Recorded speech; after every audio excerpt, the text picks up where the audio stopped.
Hi నమస్తే welcome to Myra Media. నేను మీ కేవీఆర్.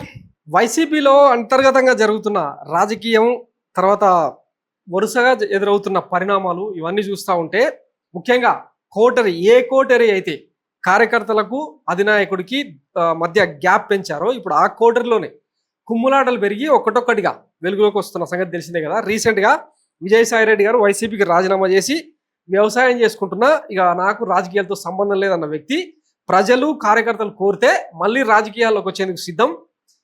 వస్తూ వస్తూ ఇక వైఎస్ జగన్మోహన్ రెడ్డి కోటరీలో ఎవరెవరు ఏం చేశారో మొత్తం బట్టబయలు చేస్తా అది అని చెప్పి ఆయన కొన్ని సెన్సేషన్ కామెంట్స్ చేస్తూ వస్తున్నారు కదా.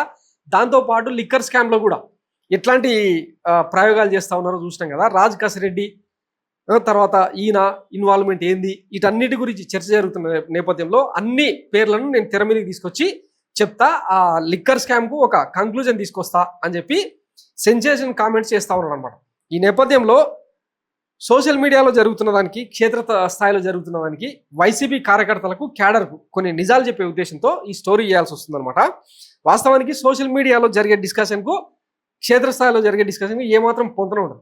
నిజానికి వైఎస్ జగన్మోహన్ రెడ్డి 5 ఏళ్ల పాలనలో జగన్మోహన్ రెడ్డి చుట్టూ ఒక కోటగోడలాగా ఈ కోటరీ కట్టి అందులో సజ్జల రామకృష్ణారెడ్డి, విజయసాయిరెడ్డి, వాసుదేవరెడ్డి తర్వాత ఇంకా చాలామంది రెడ్లు చుట్టూ మూగి ఆయనకు వ్యవస్థకు మధ్య డిస్టెన్స్ మెయింటైన్ చేసేలాగా వాలంటీర్ల వ్యవస్థను అడ్డం పెట్టుకొని ఎమ్మెల్యేలను దూరం చేసారు. తర్వాత గతంలో చూసినాం కదా, దాడిశెట్టి రాజా లాంటి వాళ్ళు కొంతమంది పొద్దుగాల వెళ్తే సాయంత్రం వరకు వెయిట్ చేసే ఒక ఎమ్మెల్యే, ఒక 2-3 లక్షల మంది ఓటేసిన ఒక ఎమ్మెల్యే, స్థానిక ఎమ్మెల్యేకే ఇట్లాంటి గతి ఉంటే ఇక సామాన్య కార్యకర్తకు ఆర్డినరీ పర్సన్కు ఎట్లాంటి గతి పట్టించారో వీళ్ళని చెప్పి మొదట్లోనే ఎన్ని విమర్శలు చేసారో చూసినాం కదా. ఆ బ్యారియర్స్ కట్టింది ఎవరు అంటే వీళ్ళే. అయితే ఇక ఆ గత చరిత్రను తవ్వుకుంటూ పోతే మళ్ళీ అది పెద్ద స్టోరీ అయితే దాన్ని పక్కన పెడదాం.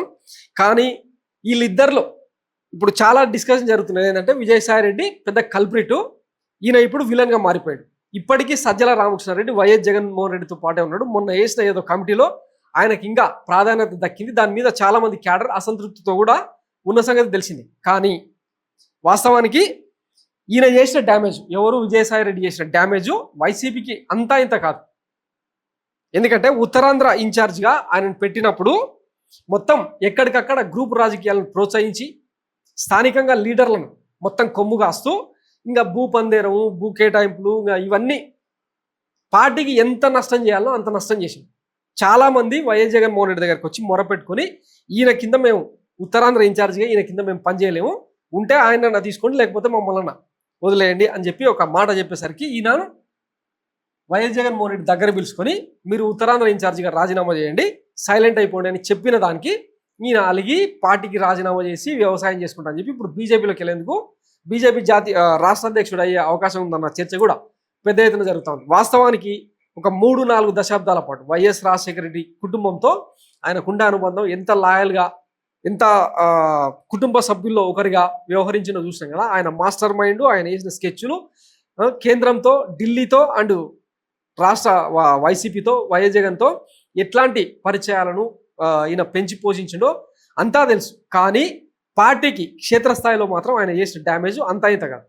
ఇక సజ్జల విషయానికి వస్తే సోషల్ మీడియాలో ఆయన మీద ఈజీగా బడగాల్సి మీదేస్తూ ఉన్నాయి కొన్ని ఛానల్స్, కొన్ని పేపర్లు, తర్వాత యూట్యూబ్ వర్షన్స్ ఇవన్నీ ఉన్నాయి కదా.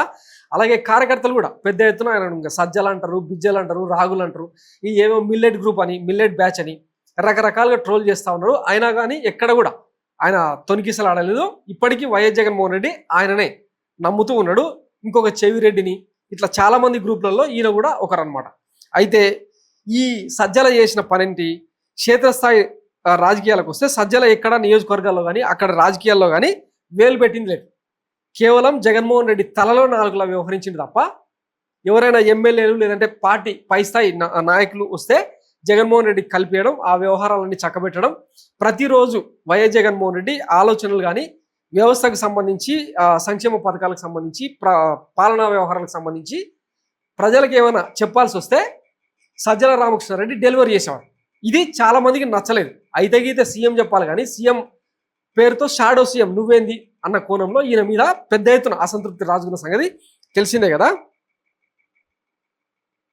సో ఈ కారణాల వల్ల సజ్జల రామకృష్ణారెడ్డి విలన్గా మారితే విజయసాయి రెడ్డి ఇప్పుడు పార్టీ మారిన తర్వాత ఇక ఆయన ఆయన సంగతి ఆయన చూసుకుంటా ఉన్నాడు అనమాట. ఇది వైసీపీలో జరుగుతున్న తతంగం. నిజానికి వైఎస్ జగన్మోహన్ రెడ్డి ఇంకా కర్ణుడి సావుకు కారణాలు అనేక అంటుంటారు కదా, ఆయన ఓటమికి ఆ 11 సీట్లకు ఎన్నో కారణాలు, అవన్నీ మనం చాలాసార్లు డిస్కస్ చేసినాం.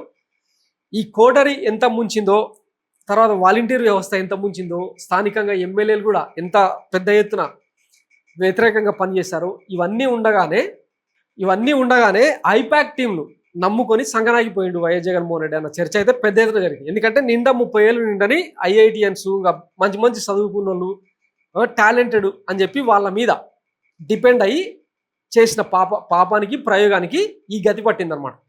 సో రాజకీయాలంటేనే ఇప్పుడు చంద్రబాబు చుట్టూ ఏమైనా కోటరీ లేదా? ఆయన ఏమైనా స్వేచ్ఛా విహంగంలాగా పావురం లెక్క పనిచేస్తున్నాడా? లేదు కదా. ఆయన కూడా పంజరంలో సిలికలాగానే. ప్రభుత్వంలో ఎవరున్నా ఖచ్చితంగా కోటరీ ఉంటుంది, పారిశ్రామికవేత్తలు చుట్టూ ఉంటారు, తమ సామాజిక వర్గానికి చెందిన కీలకమైన నమ్మకమైన వ్యక్తులు చుట్టూ ఉంటారు. వాళ్ళ ద్వారానే ప్రభుత్వ వ్యవహారాలని ఏ నాయకుడైనా నడిపిస్తాడు. అందులో పెద్ద విశేషం ఏం లేదు. కానీ జరుగుతున్న పరిణామాల్లో సజ్జల రామకృష్ణారెడ్డి ఇప్పుడు విలన్గా మారితే, విజయసాయి రెడ్డి మాత్రం గోడ మీద పిల్లిలా నంగనాచి వ్యవహారాలు వేస్తూ ఇప్పుడు వైసీపీకి టార్గెట్గా మారిండు. మరి ఆయన రాబోయే రోజుల్లో బీజేపీ తీర్థం పుచ్చుకొని ఆ పార్టీ కండవ కప్పుకొని రాష్ట్ర అధ్యక్షుడి పదవిని ఏమైనా వెలుగబెడతాడేమో వేచి చూద్దాం. ఎందుకంటే ఆయన కథలు కూడా చాలా ఉన్నాయి. ఎంత వైసీపీకి సపోర్ట్ చేసే కార్యకర్తలైనా కూడా ఆయన గురించి ఇప్పుడు డిస్కషన్ లేకుండా ఉండలేకపోతున్నారు. సోషల్ మీడియాలో పెద్ద ఎత్తున ట్రోలింగ్కి దిగుతూ ఉన్నారు. అవన్నీ రోజు మాట్లాడుకుందాం. Thanks for watching Myra Media. నేను మీ కేవీఆర్. Thank you.